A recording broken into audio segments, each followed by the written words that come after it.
aggro against Chang Lin playing Mono Black Devotion. Nick Miller asked us before the round, what do we want to watch? We said, yeah, you know what, we haven't seen Mono White for a while. Let's do that. And then he said, well, it looks like my Mono Black Devotion run is over for the weekend. Here it is. And of course, it's 4-0.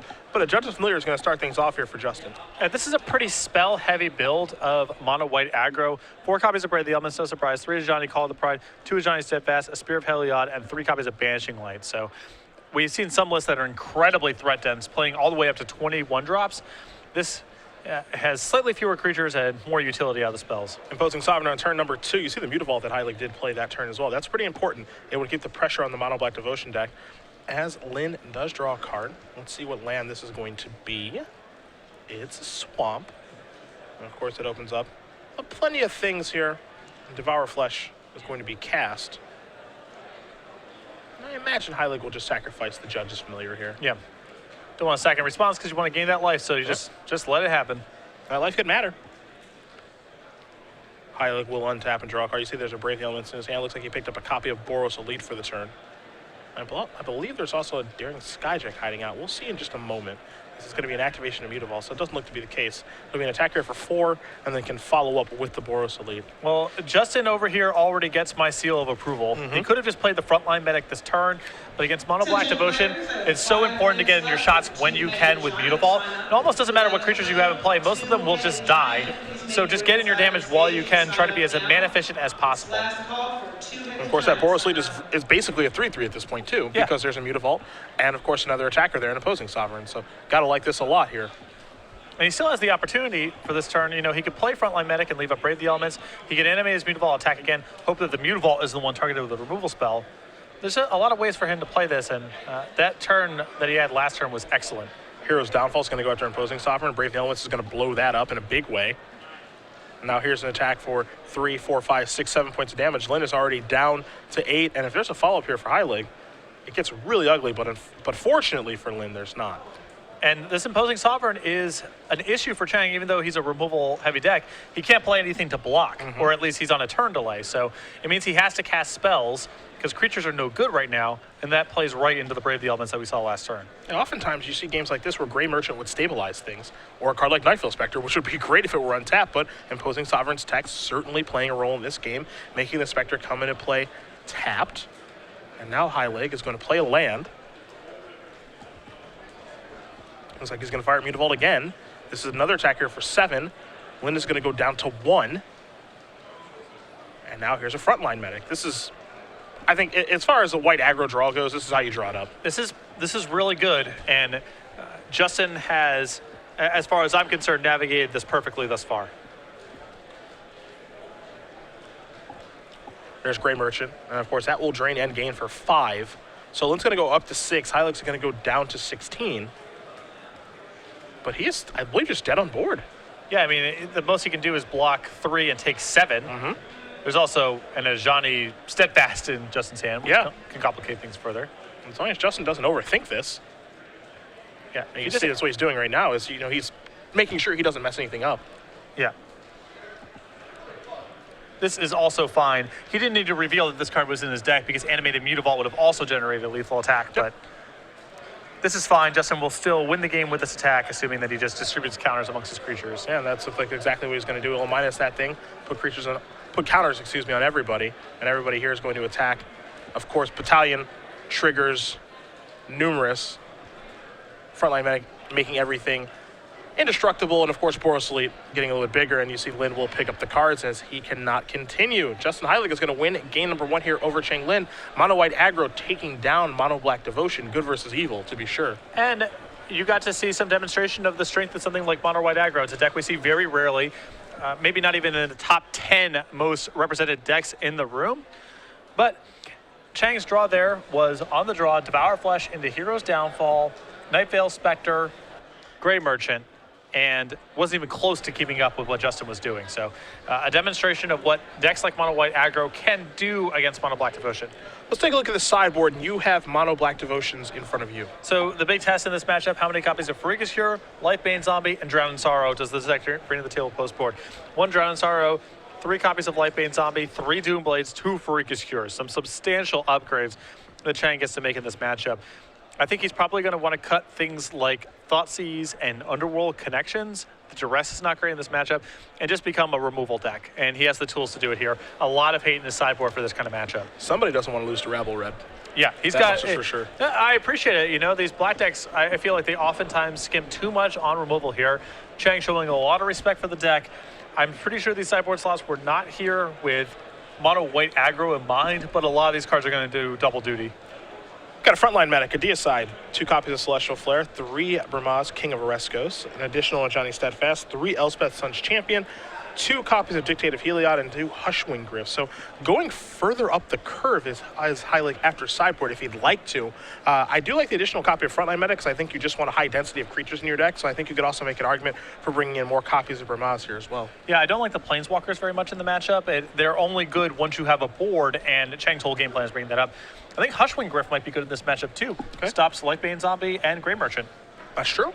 Okay, I can see that. You know, I think it's probably more for the mono blue matchup, but if you want to be more threat dense anyway, which I think he does in this matchup, I think all the spells are bad, to be frank. Even Brave the Elements, I'm not a huge fan of in this matchup, and I just want more creatures if I'm in Justin's seat, because you got to slog through, you know, post-board, Chang could have up to 15, 16 removal spells alongside Lifebane Zombie. You just need more stuff. So even if Hushwing Griff is kind of a borderline card anyway, the fact that it's a creature in a matchup where I want to be removing spells means I think it should go in the deck. Well, let's talk 2015 for a moment. As we know, players are racing here in Season 4 to qualify for our Players' Championship, but we did announce Quarter 1 for 2015, so this is where we're going. You see the dates associated with the city. It's Columbus, so where we'll start. We'll go to Philly after that, so an early trip to the Reading Terminal Market. Hopefully. Which makes me happy. We'll go to D.C., which we were just, Jerry and I were there just a little bit ago, and that was a fantastic stay. Got to see a bunch of players I haven't seen for a while there. And then Indy, where we got stuck at the beginning of last year. It's going to be a cold January. It will be. These are not 4 cities known for being hospitable during the winter months. I know people do have a complaint that we don't come to the West Coast all that much, and Star City, of course, is located in Virginia. Well, we'll take the brunt of that. Yeah. In January, as we'll be on the East Coast quite a bit. See the next row schedule here. Houston is where we'll go in February. It's a little bit warmer there. LA, even warmer still. Baltimore, it'll be a bit nibbly when we do go there at the beginning of February. And then Miami, well, it should be a delight. Grand Prix Miami and the Open Series coming to Houston, Texas for the first time. Yeah, so that should be a lot of fun as well.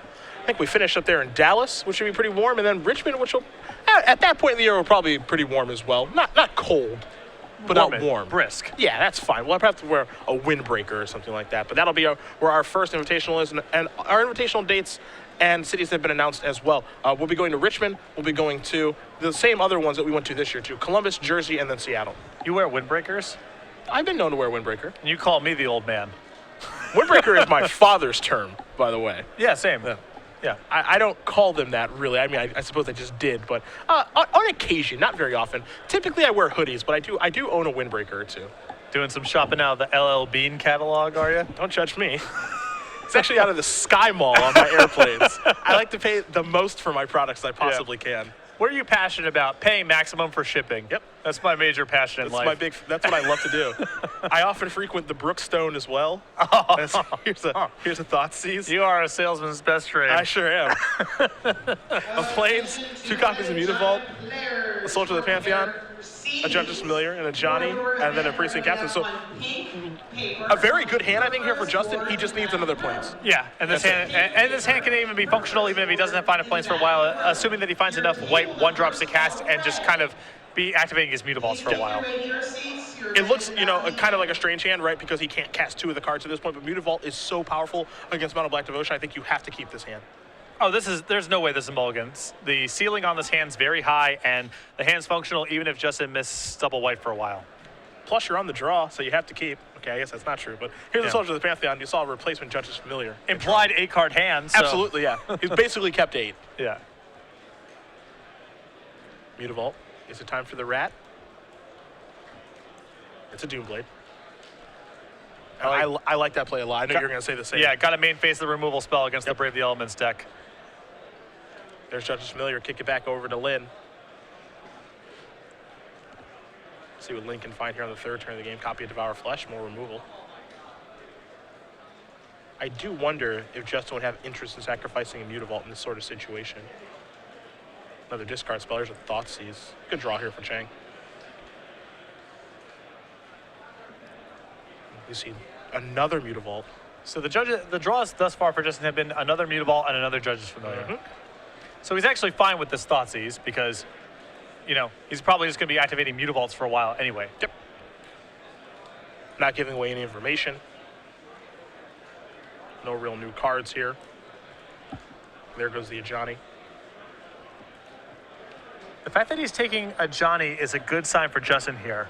It means that Chang rather, is not flush with removal spells. Mutavault's going to come down. Yeah, we'll fire into the red zone. See if Lynn has any interest in maybe trying to trade a Mutavault of his own with one of Justin's. And we've been discussing Justin's color mana issues thus far, but Chang definitely struggling himself. Yep. Replacement Judge is familiar.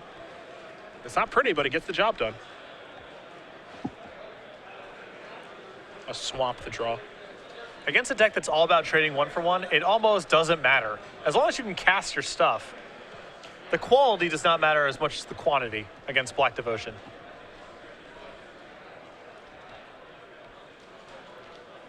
See, Lynn's down to 13.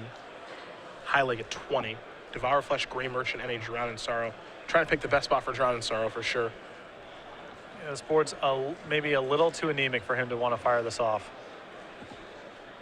Feels like he may get more, but the problem is he may be forced to block with the Mutavault soon. And if he does that, he starts losing his lands, then he can't pay the Judge's Familiar tax on the Drown in Sorrow. So Chang getting squeezed a little bit here. He's not taking that much damage, but so far, this is pretty awkward. Mutavault gets fired up. Devour Flesh is going to target Justin. I think it's pretty easy just to sacrifice a Judge's Familiar to that. I think Mutavault is too important. Well, he could animate the Mutavault that's not attacking. Yes, absolutely. I just think that Mutavault is one of your best cards against black, that you just don't want to sacrifice those. You can just sacrifice kind of a boring flying creature. For sure. Like Judge's Familiar. He could get fancy here if he wanted to. There's a third Mutavault. And now it's an Imposing Sovereign, which was the draw for the turn. So Heilig will pass the turn back over to Lynn. Grey Merchant the draw. And it looks like now will be the time to cast the Drown in Sorrow. And so that's going to clear up some creatures here. And Lynn will pay the 1. So Drown in Sorrow will resolve. It's time to scry. But you know, all told, given that that's Chang's ace in the hole in the matchup, Justin's doing okay. Yep. Hushwing Griff was the draw. And I'm kind of with you now, especially because I know Chang's hand, which is he has 2 copies of Grey Merchant. Hushwing Griff is very, very good. Yeah. I don't mind, though. It's hard. It's really hard to justify saying go there. Yeah. I'm totally fine with Justin getting in that attack this turn, even though it doesn't look great now. Yeah, Grey Merchant's going to block the road in a big way now, too. Now, the upshot of this is now Justin probably gets to say go because he can't attack. Precinct Captain has gotten significantly worse on this board, too. Yeah, I think Justin should just say go here because playing the Precinct Captain adds very little, and there is a shot that you get hit with Lifebane Zombie or another Grey Merchant in the spot, and you're way better served griffing that. And the chances of Chang playing around Hushwing Griff are basically 0. However, his draw for the turn was a mighty good one, as Pack Rat often is. Yeah. There's the Griff. So now the race is on. And this should actually be pretty interesting. Chang's very fortunate he drew Pack Rat this turn because if he just tapped out for Grey Merchant and Justin hits him with a Griff, then he's close to dying and Justin has all the momentum. I believe that Banishing Light was the draw for the turn. 2 of those in the main deck for Justin.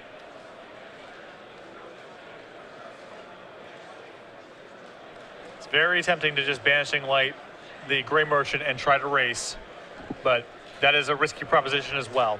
Yeah, I mean, I kind of like that line. You got to free up these Mutavaults. Yeah. I feel like. At least get in 1 hit, too. You knock Chang down to 4, and then all you got to do is hang out for 2 turns. It's tough. If you like the Grey Merchant, you fire up a Mutavault, you attack. Chang can discard his card in his hand to make a Pack Rat, and then you kill one of them with a Mutavault. I just don't think getting the Pack Rat in this spot is acceptable. Chang just goes, all right, make a Pack Rat, and you're in the same spot, except you're down 2 points. Oh, no, I absolutely agree. I think that you kill the Grey Merchant, you activate Mutavault, you attack, and you force Chang to basically discard his card to kill your Mutavault. Yeah. I think that's what you do. I mean, I think that's what I would do if I was in Justin's spot. I think that's the play he's going to make, which is I'm going to attack you, and this Mutavault's going to die, presumably. if Chang makes this play, because the Grey Merchant in his hand is useless now because of the Hushwing Griff. Yeah. But Justin has the resources he has. He needs to do something with these Mutavaults. This doesn't look great, but it's at least something. And what makes this good, is because he can never make this attack, the next turns, because there are 2 Mutavaults out there for Chang. Yeah. So at no point are the pack rats ever going to be, this small again. And more importantly, this actually slows down, Chang from just going, all right, activate pack rat, fight my 2 Mutavaults, attack you the next turn the other way. And then, pack rat doesn't take long to close. We all know that by now. Though, Justin's now, knocking Chang down to 6 here, he's in a spot where Chang needs to draw very well to, he needs to find a removal spell in his top 3 cards, assuming that Justin finds no help. Yeah, because he's got enough chump blockers probably to stay alive. Yeah. I mean, it's a very, very close race. And Chang can't get too aggressive himself here because he's very low on life. Yep. So he needs to play very defensive, err on the side of caution. That's going to give Justin more opportunities to get him with the Griff or maybe draw something significant to finish off the game. Of course, Chang's worst draw in the situation will just be another pack rat. That's as bad as it gets. That's a good draw. That's a hero's downfall to kill the flyer. And that's what he needed to draw. And to be fair, in this situation for Chang, he's got a lot of removal in his deck after sideboard. Yeah, I mean, his deck is almost nothing but removal. But this is a great setup for Chang now because these Mutavaults can't really attack. I mean, Chang can block and just animate his 2 Mutavaults. Yeah. Looks like he's just going to take the more conservative approach and just do that, which is just I don't want to say throw Mutavault away, but just trade. But that Mutavault's really significant for Chang to lose there. Yeah, for the clock and everything. Heilig going to draw a card. Look like a copy of Banishing Light. That's fine too. I mean, you're just kind of setting the tempo off at this point. Yep. Banishing Light's actually pretty good too, because you target this. Chang's got 1 card in his hand, so if he wants to make another pack rat, he can do that, but Priestly Captain beats that in combat. Yeah. So Chang gets either chump block here, or you get a 1/1 token. Soldier, yeah. You're probably okay with that. Go to 4, trigger, get a soldier token.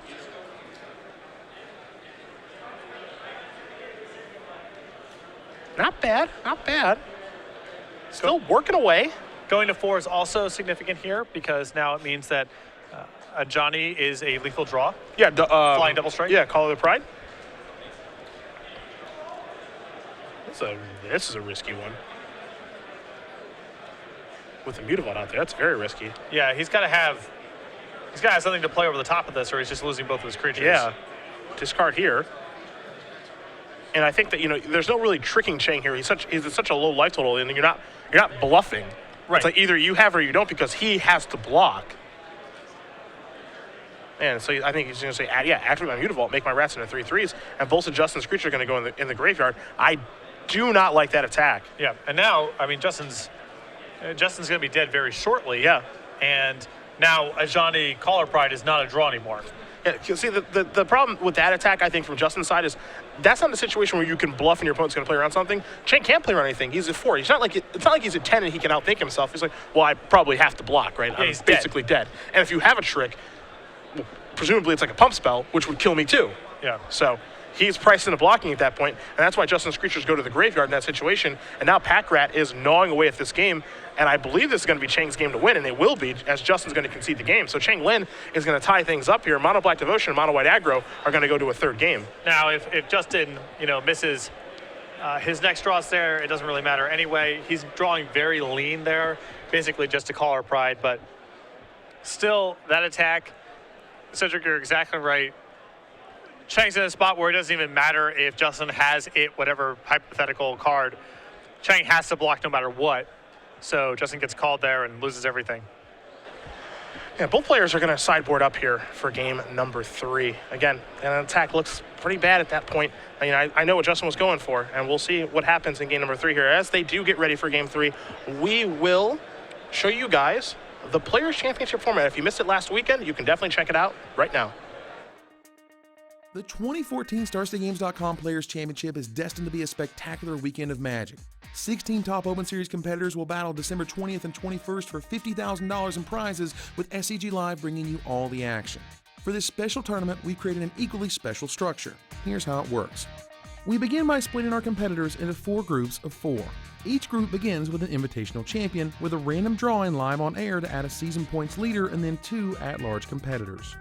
The Magic kicks off Saturday morning with 3 matches of Standard, as each player faces all the others in their group in a round-robin fashion. There are no draws allowed, just wins and losses. When that's done, we'll look at the standings. First place in each group goes straight to Day 2 and the top 8. Second place gets to relax for a round. Third and fourth place face opponents from other groups in a single elimination showdown. Win and they go on, lose and they're out. The elimination survivors and the second place group finishers are randomly regrouped and break out their legacy decks for some high-stakes double elimination action. A win in the first round gets you a win and in for top 8, while in the second round a loss puts you into a do-or-die match against another 0-1. The third round of legacy play will pit the remaining 1-1 players against each other in an all-or-nothing match for Day 2. On Sunday, the top 8 players return for more legacy action. Another random draw will sort them into 2 groups, and they'll play round robin once more.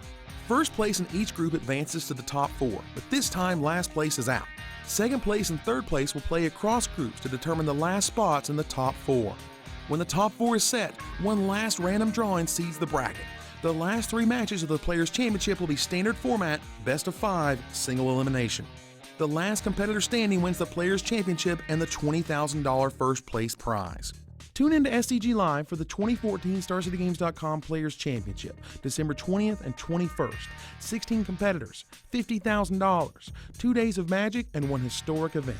We'll see you there. December 20th and 21st. It's going to be awesome. You can't wait. No. And we added 2 awesome players to that, and Joe Lissette and Reed Duke. 6 of the tickets punched, 10 more to go. It's one of those things, you know, we've had a pretty good sense of who was going to take the point invite each time. Yeah. There is some, possibility for other people to catch up. Yep. We've done really well for ourselves with the invitational slots that have been doled out thus far. I agree. Tom, Reed, and Derek Sheets. It's pretty healthy stuff. Yeah. It's funny, Sheets' name is probably like the one that people are most unfamiliar with. Yeah.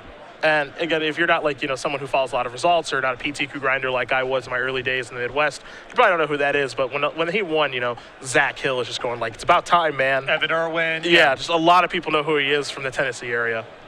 He can hold his own. Yep.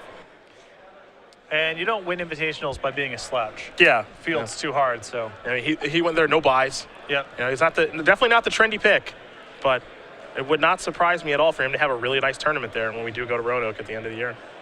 And trust me, I am looking forward to it. Hopefully it's not too cold. That's all I ask.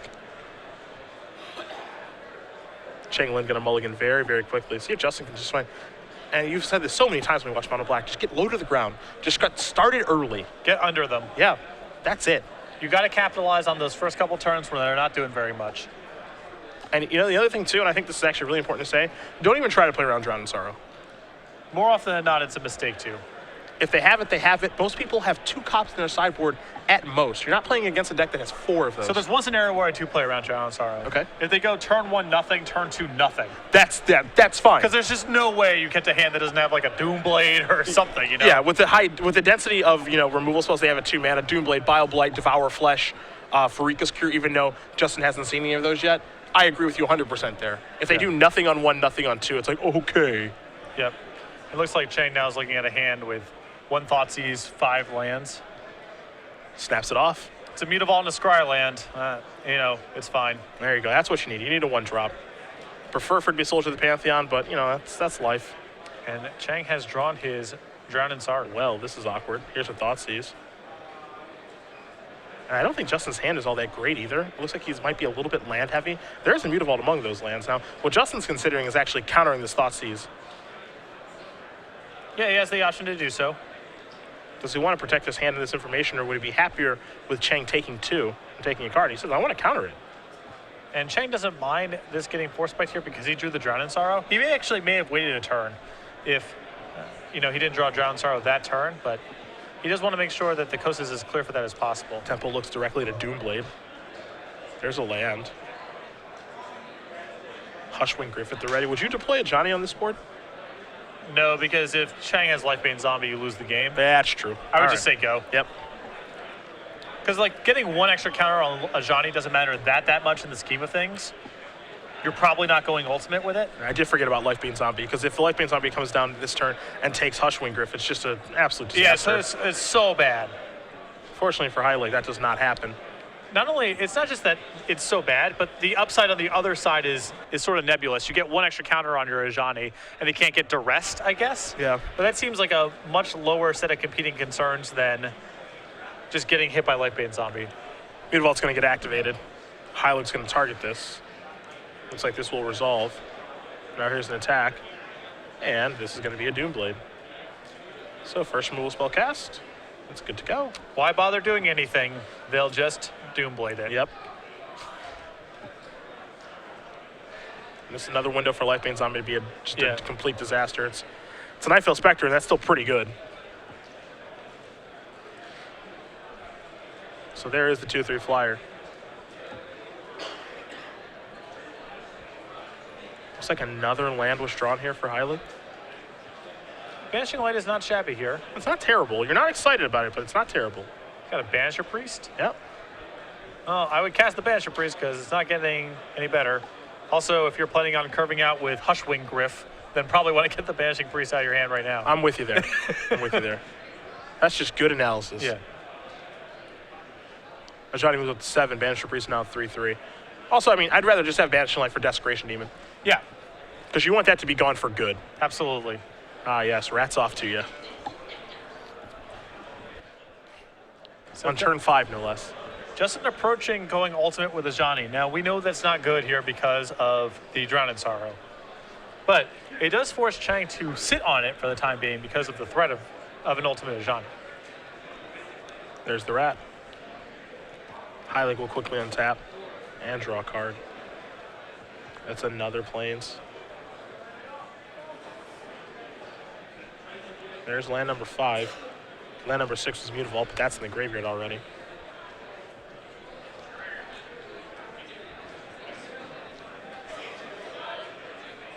He doesn't even have another land in his hand. Looks like he's just drawn a few too many this game. This is going up. But Chang's hand's pretty weak right now. I mean, I don't think he has a removal spell for this Banished Priest. Yeah, it is a little bit weak right now. The bigger issue at hand, I think, here is that Chang's life total is 20 starting this turn. That is a big problem. That is a big problem. But, you know, the Ajani, even if Justin doesn't go for the ultimate, he is in a spot where he can say, minus it twice. That's a lot of damage. In fact, right now, that's a lethal set, assuming nothing happens in the interim. Mm-hmm. Justin trying to, bluff some strength here. Gonna activate the Pack Rat. Discard a Swamp. Rats are 2/2s right now. And if Chang does not threaten this Ajani, he may have to clutch this Drowned in Sorrow for a very long time. Take a look at the Ajani Will Chang. It's cats equal to life total. Yes, sir. I've ultimated it before. I have. I lost. You conceded when I was about to ultimate it against you in that draft challenge. Yeah, let's talk about that. Yeah. Let's talk about how you had it on turn 3 every game. Yeah. Against my 3 Flames of the Firebrand Well, deck. that's the turn to have it on. Yeah. Good job. How about we talk about you going, I don't know, keeping 7, going turn 1 Mountain Go, turn 2 discard a 6-mana blue creature. I got unlucky. I got unlucky. How about that? While we're talking about things we regret, let's bring that up. There are no regrets. My hand had 2 Flames of the Firebrand. Discard a Swamp. Pack Rat gonna come into play. It was a good keep, Patrick. And it looks like Chang is making his push here to get this Ajani off the table, I imagine. Probably for the best. That feels like the one card he can lose to at this point. And again, the big issue here is that Justin had not dealt any points of damage for the duration of the game up until last turn. Yeah. Chang is able to make this play because he's on 16 life. He's got so much life to work with. He's going after Ajani. It's like, do you want to throw away Hushwing Griff to keep that thing alive? And he has the option to just get the Griff in front of a Mutavault here. That's not the worst option. I don't hate it. Yep. That'll slow down the rats a little bit. Ajani is going to die, though. Unless, well, I'm actually curious on where he's attacking. Did he go after Justin? It looks like he did. He's trying to induce this ultimate. If I'm Justin, the flags are going off. Like, something's going on right now. There's no Yeah, I would be thinking this. I would be thinking the exact same thing. Like, the flags are going off. Like, it doesn't even have to be Drown Star, right? It just has to be Bile Blight. Well, here's the thing now. Now with the ultimate, he can go ahead and Banishing Light one of the pack rats. That means if Chang untaps the Drown Star, he loses both the pack rats. That's true. And now you have a 4/4 Banisher Priest. I guess he has this line of play as well. This is too much. I don't think it's correct to play the Banisher Priest. I think he's playing too much stuff. Yeah. I think the Banishing Light would have accomplished the same thing, where Yep. it basically forces a Drown in Sorrow. I 100% agree with you there. He's emptied the hand to get rid of the pack rat, to get rid of, basically all this stuff. And I think in this situation, what he's actually playing around is Bile Blight. He's not playing around Drown Sorrow. Yeah. But in the event that he has Bile Blight, it's, there's no real cost at the end of the day. Sure. You can just untap Banisher Priest, one of the pack rats, still the same way. So I think that this play is a little bit too aggressive against Drown in Sorrow, which is the card that should be number 1 on Justin's radar right now. I agree with that. Now that said, this is still pretty solid. I mean, he's in a favorable position. My problem, is if he had a backup Banisher Priest, I would feel much better about his positioning, because now he just has 1/4/4, and he has to hope that the all removal spell deck doesn't draw a removal spell. Yeah, or a creature. Yeah. The creatures matter a lot in this spot too. Now, to Justin's credit, he gets a draw step every turn too, and he drew a spell, and it's a very good one. Just the best one that he can draw in this yes. spot. So now Chang has to draw something, or he dies immediately. And well, he drew a spell too. It's not seized. And it was a very bad one. So he's going to pass the turn back. Heilig's going to draw a card. And all of a sudden, we're looking at a lethal attack here. Because, as we know, the King of Oreskos brings a cat along with it. So that's an attack for 7. The cat token's going to make it 8. Lin is at 8, and that is going to do it. Justin Heilig is going to win this match over Chang Lin. 2-1. And Mono White Aggro, 5-0 here in St. Louis. Exciting stuff there. Justin able to defeat a Drown in Sorrow. I don't know if...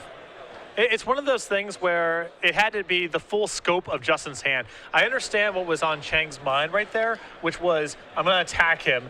It's going to make going ultimate with the Johnny too juicy. Mm-hmm. I'm going to untap, Drown Sorrow away everything and win pretty easily.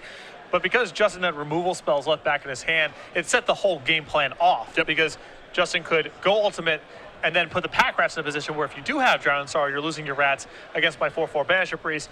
Justin drew slightly better in the subsequent turns, and that's all it did, all it took. So pretty interesting stuff there. Chang definitely tried to take a line of play to induce the play that Justin made, but Justin had stuff left in the chamber that made Chang's line of play much, much worse. Yeah, I can see where he's coming from. I've had the Drown in Sorrow all game. I want to make sure I get the maximum for it. And the maximum, well, that is, like 20 cat tokens. Right. So I